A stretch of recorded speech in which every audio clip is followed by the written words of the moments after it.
Hello, in this video I'm going to show you how to set up the default alert time for all-day events in calendar on iPhone.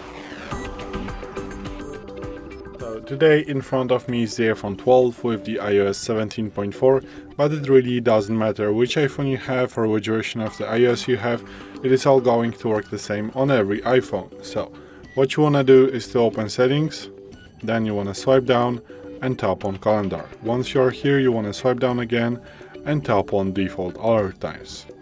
Here you want to go to all the events, and what it does, if you set this to one of those options, so on day of event at 9 a.m., 1 day before, 2 days before, or 1 week before, it means that you're going to get a notification by default if you're going to set the all day event.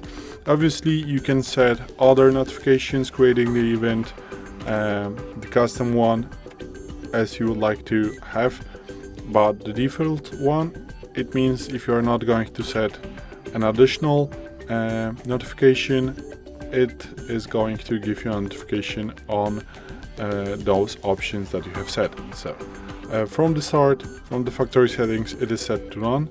So you are not going to get a notification if you are going to create an all-day event, but you can change it to, for example, 2 days before. So by default, creating an event, you are going to get a notification 2 days before the all-day event planned.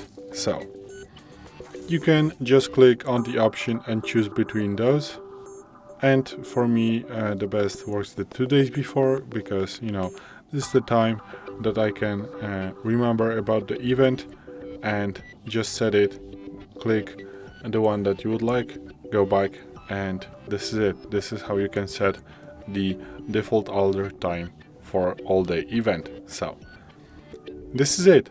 Thanks for watching. I hope this video helped you. If it did, please leave a like and consider to subscribe to our channel.